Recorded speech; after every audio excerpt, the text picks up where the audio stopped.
If you are having generalized body pain and pain at multiple sites in the body at different times and different intervals, and which is disabling your life, you may be suffering from a problem which is called as fibromyalgia.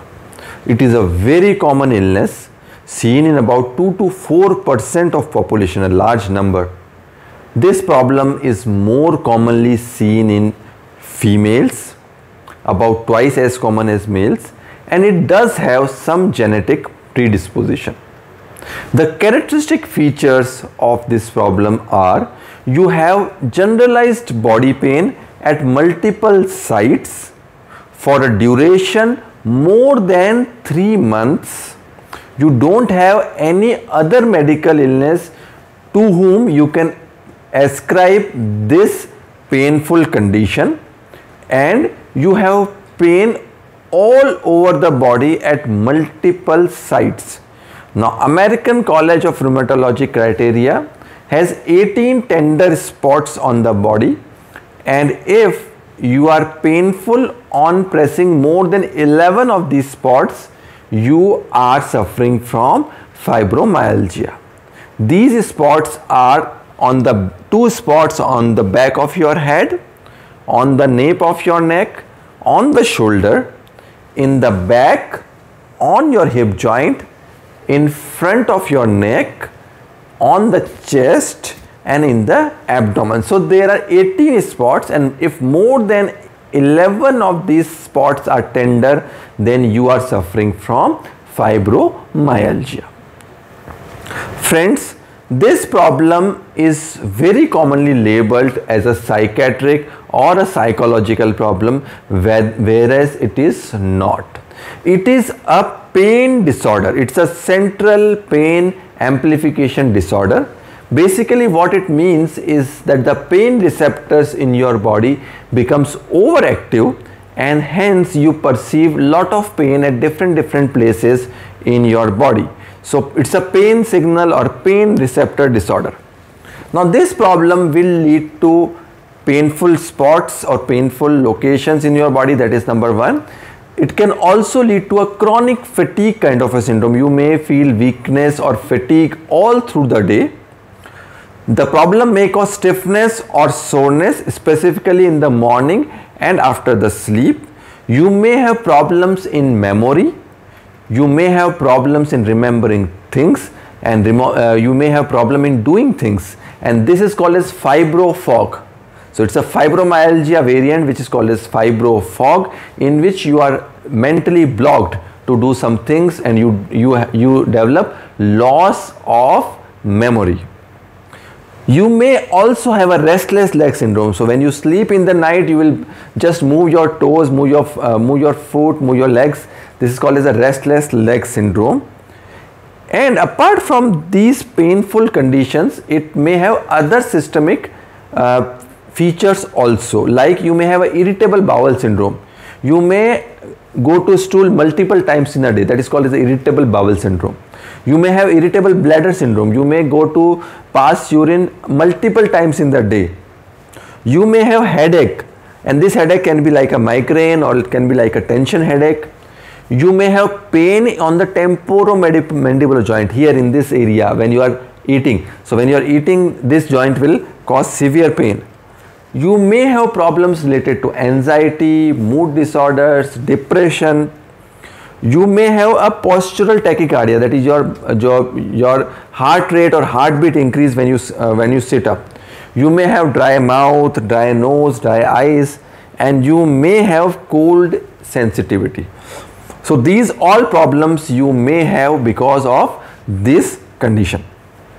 Now, as I told you, the problem is not only pain, but it is also fatigue, problem with sleeping, problem with memory, problem with mood issues. So it's a generalized, a lot of things do happen in this disorder.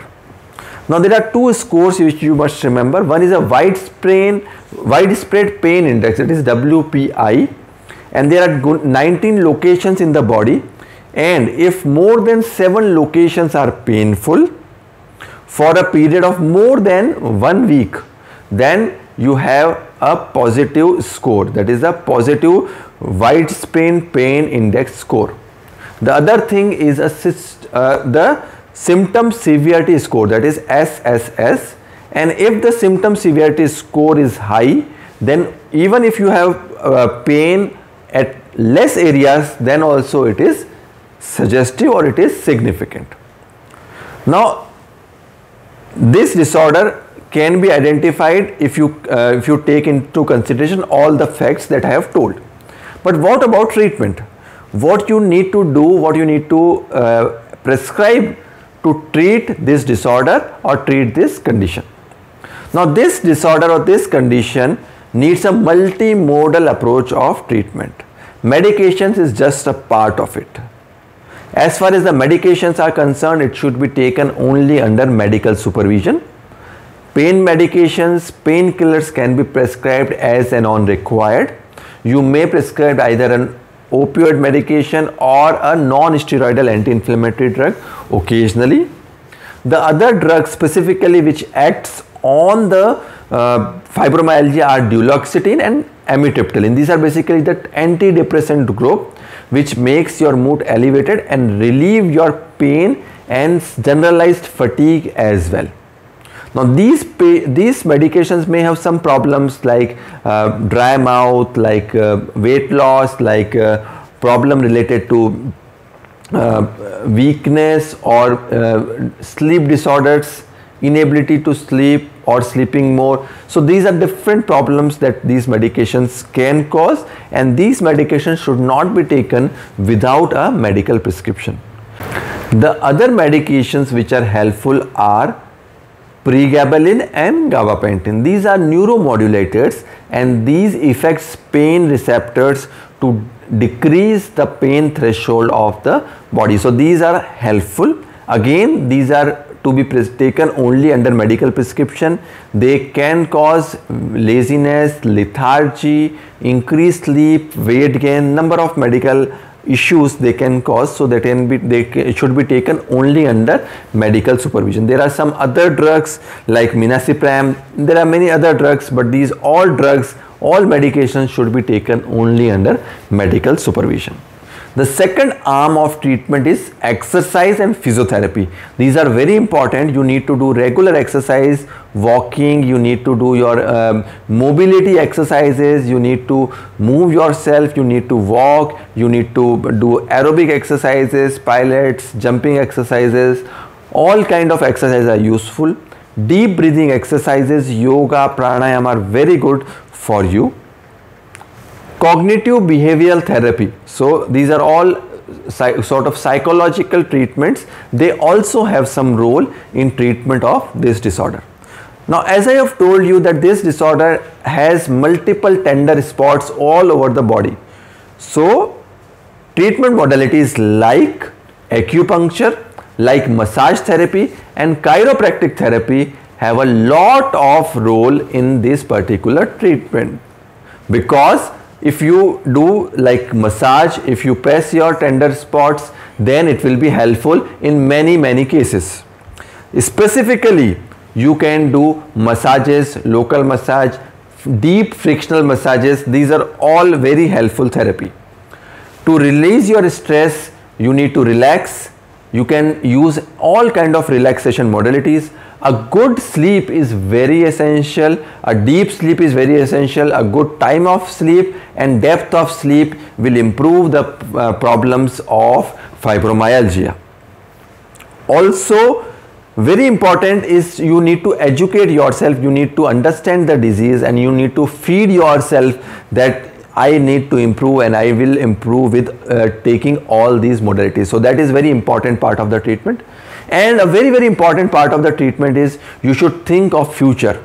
If something bad has happened to you in the past, if there is some stressor, this problem increase with stress episodes. So if you are having any episodes of stress like any infection, any disease in the past and physical trauma, any surgery, any accident, any death in the family, any other losses in the family, financial losses.